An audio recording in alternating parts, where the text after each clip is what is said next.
Bem-vindo ao canal Escatológico. Porquanto nossa luta não é contra seres humanos, e sim contra principados e potestades, contra os dominadores deste sistema mundial em trevas, contra as forças espirituais do mal nas regiões celestiais. Então, quando vimos essas ideias que são contra Deus divulgadas de forma tão ampla, a nossa tendência é ter realmente desenvolver um ódio contra as pessoas que divulgam tais ideias. Mas, na verdade, elas são influenciadas pelos demônios.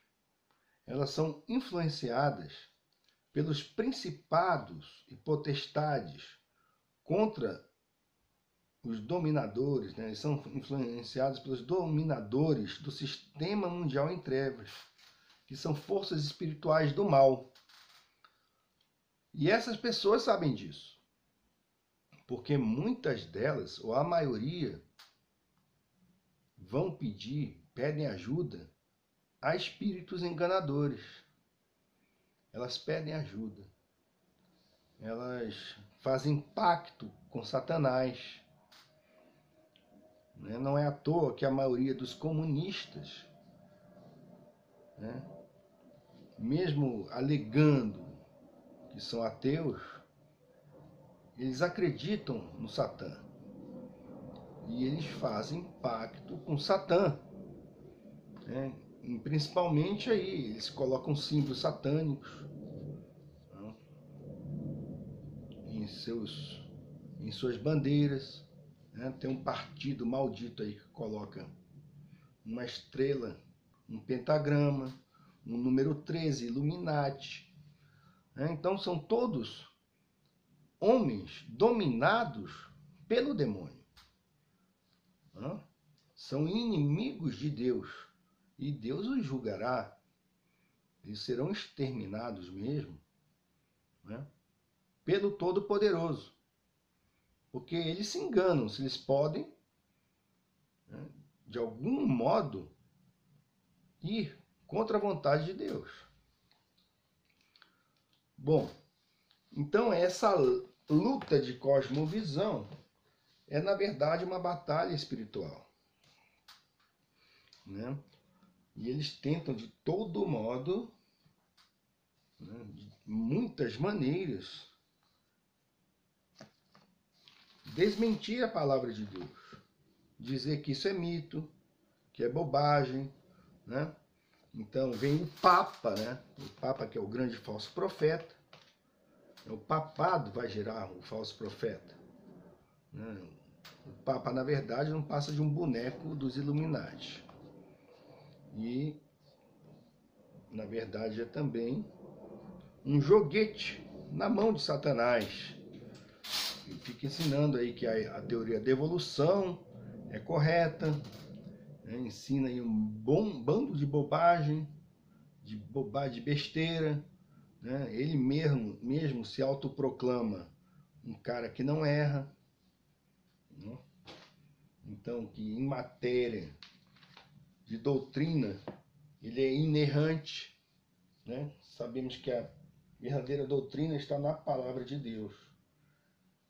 Bom, ele também se diz vicário de Cristo, quer dizer, substituto de Cristo aqui na Terra, que nós sabemos que quem tem essa missão é o Espírito Santo,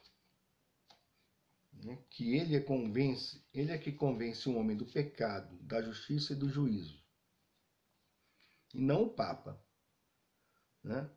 Então, de blasfêmia em blasfêmia, eles vão aí acumulando a ira de Deus para o fim.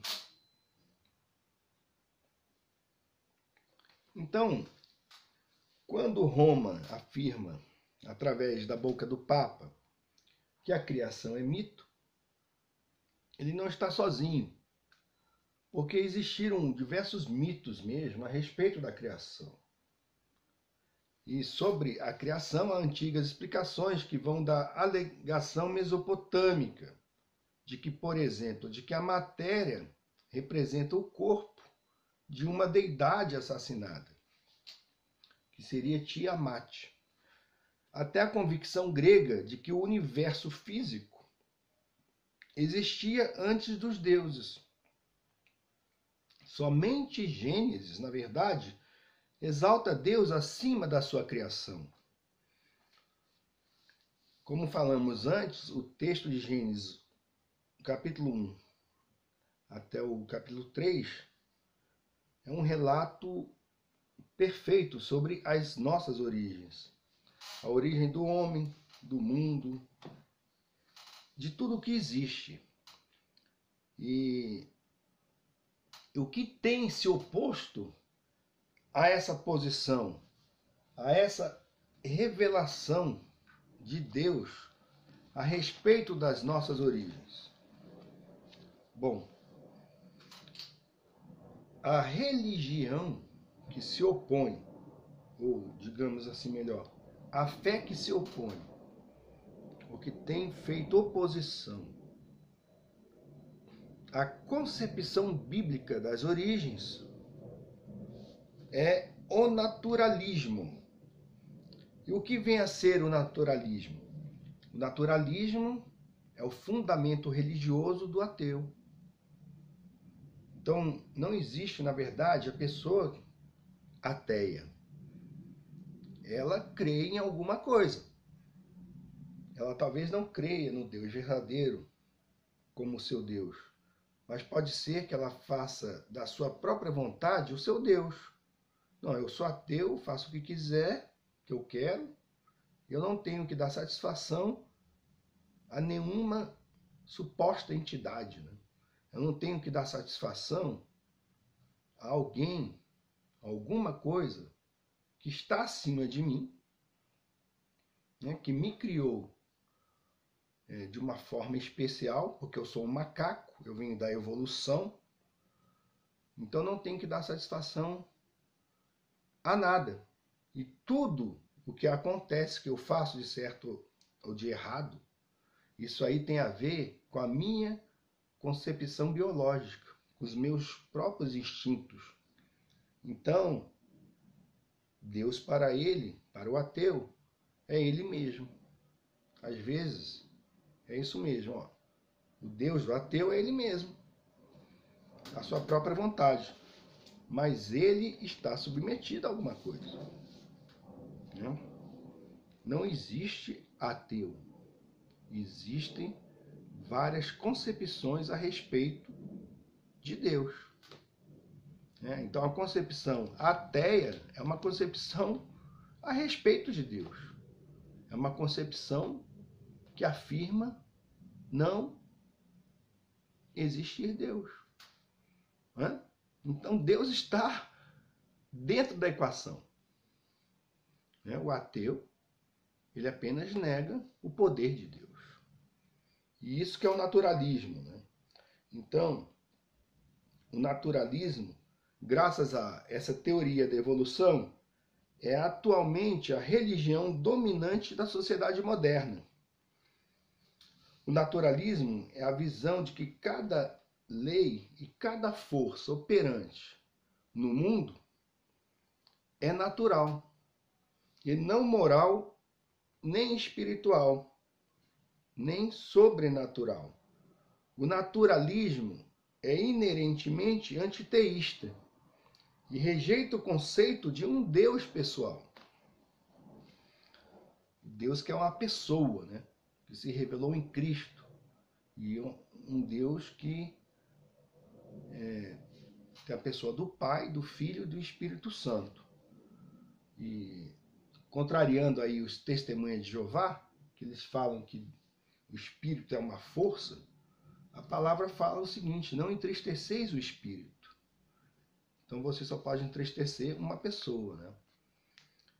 Então, os naturalistas, em sua arrogância, eles descrevem esse sistema, essa visão de mundo, como algo cientificamente e intelectualmente superior, pois eles afirmam que o naturalismo tem um caráter não religioso.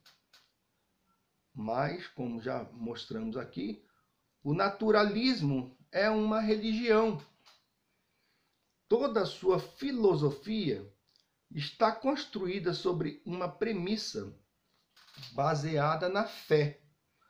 Sua pressuposição básica, a rejeição de tudo o que é sobrenatural, requer um enorme pulo de fé. Quem é que não se lembra de Carl Sagan, né? Já falei muito disso aqui, que ele foi publicamente antagônico ao teísmo bíblico.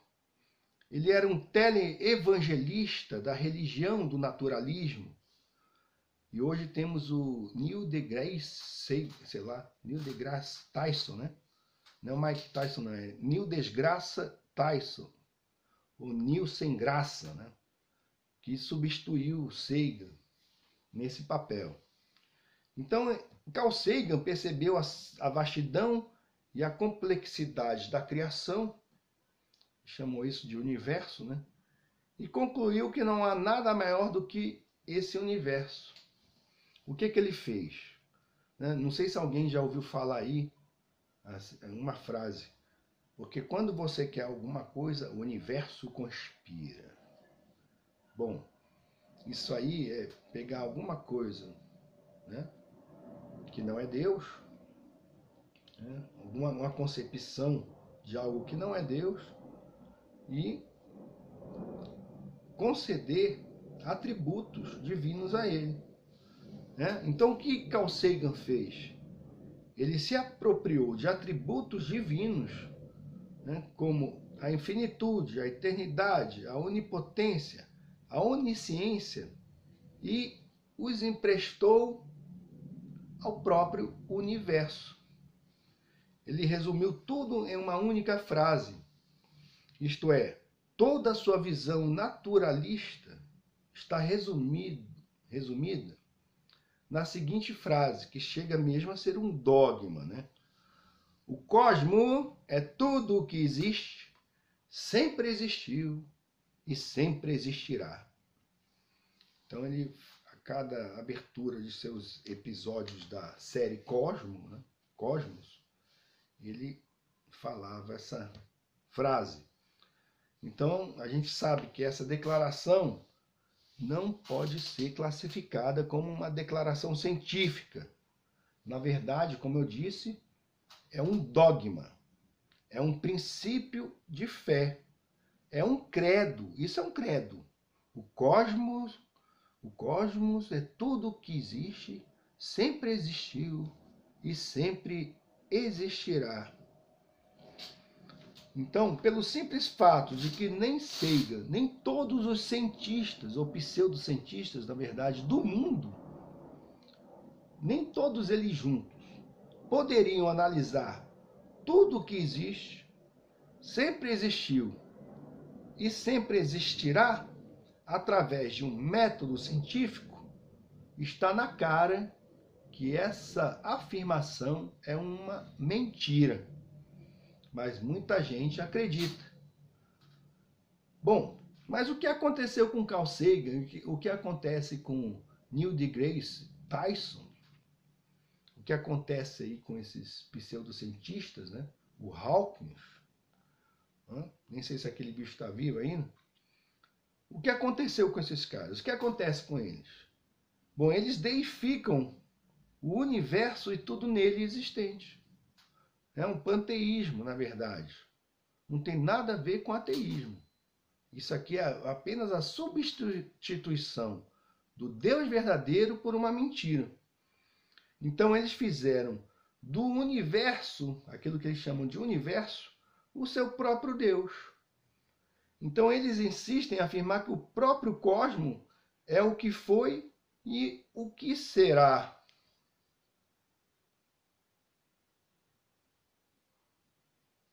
Então, eles nem têm tanta imaginação aí, nem têm tanta imaginação assim, que eles se utilizam de um verso bíblico. Né? Isso aqui, na verdade, é uma paráfrase uma paráfrase ateia de um verso de Apocalipse. Apocalipse 4:8. Fala assim: dia e noite proclamam sem cessar: Santo, Santo, Santo é o Senhor Deus, o Todo-Poderoso, aquele que era, que é e que há de vir. Vejam só, o universo, o cosmos, né? Isso aqui, ele se apropriou da palavra de Deus.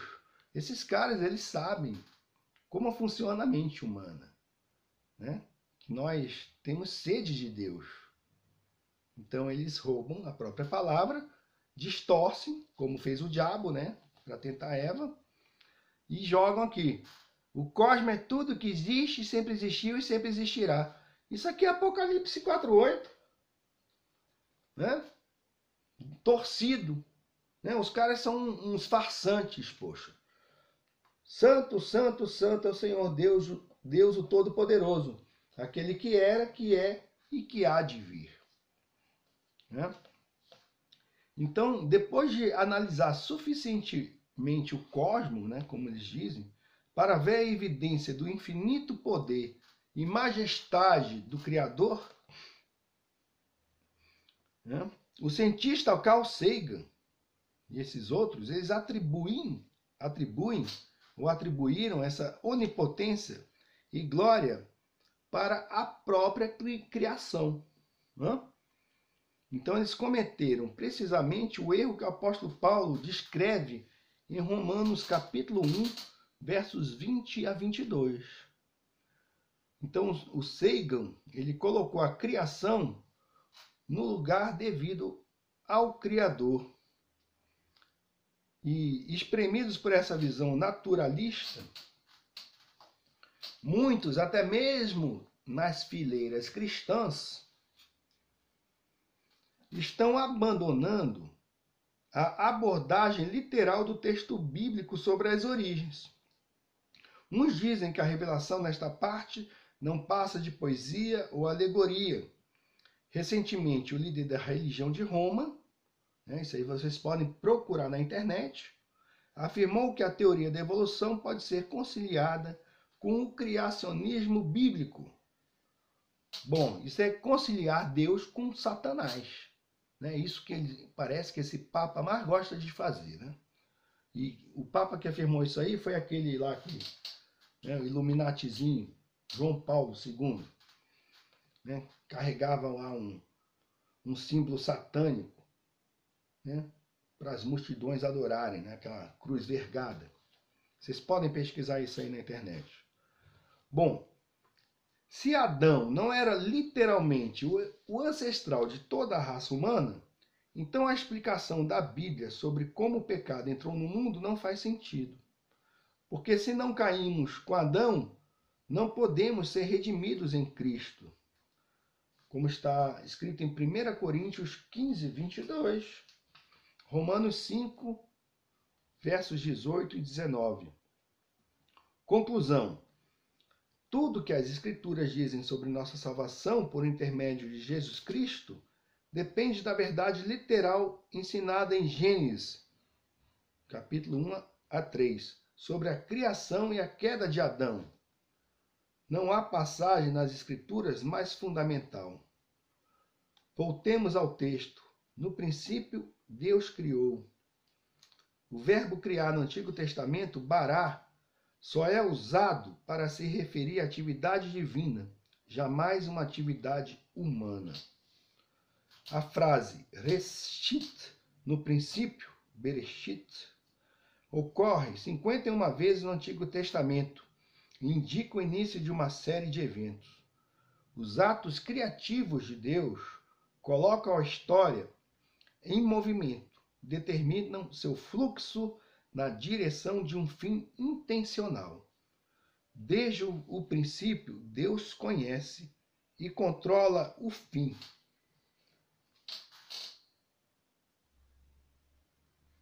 Então, Provérbios, falando aqui sobre a sabedoria, né, que na verdade aqui é Cristo, o Senhor me possui como fundamento do seu caminho, antes mesmo do princípio das suas obras mais antigas. Fui formada desde a eternidade.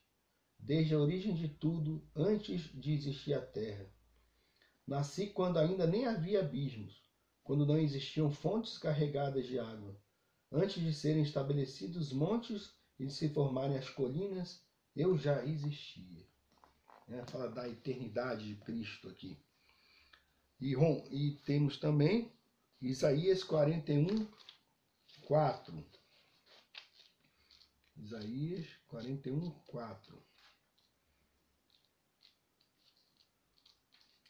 Vamos lá.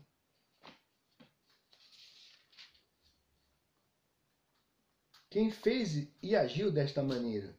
Quem chamou as gerações desde o princípio? Eu, o Senhor, que sou o primeiro e sou o mesmo com os últimos. Então, se você estiver aí discutindo com um ateu, saiba que ele é um impostor quando afirma que não crê em Deus. Ele apenas substitui a cosmovisão cristã, a cosmovisão bíblica, pela cosmovisão naturalista, que é o fundamento de sua filosofia de vida. Então isso é religião, isso é fé. Isso não tem nada a ver com ciência. O naturalismo é uma crença onde Deus é excluído e eles torcem as escrituras para conceder atributos divinos a outras coisas que não o verdadeiro Deus. Então ele pode atribuir, pode conceder os atributos divinos a qualquer coisa, a uma pessoa, a um jogador de futebol, pode conceder atributos divinos ao time dele, atributos divinos à sua própria pessoa, atributos divinos a tudo que foi criado aí, a criação, aquilo que ele vê, né? Ele é um panteísta. Mas saibam o seguinte, vocês aí da cartilha do diabo, viu? Que ainda vamos falar mais sobre a cartilha do diabo. Isso aqui é só alguma coisa a respeito de cosmovisão, né? Vou deixar para vocês, né, o seguinte. O ímpio finge que é confiante, mas somente o justo permanece firme no caminho. Não há inteligência alguma, nem conhecimento algum, nem estratégia alguma que consiga opor-se à vontade do Senhor. Então, fiquem aí na ilusão de vocês. E nós, que cremos, fiquemos na verdade da palavra de Deus. Fica a dica.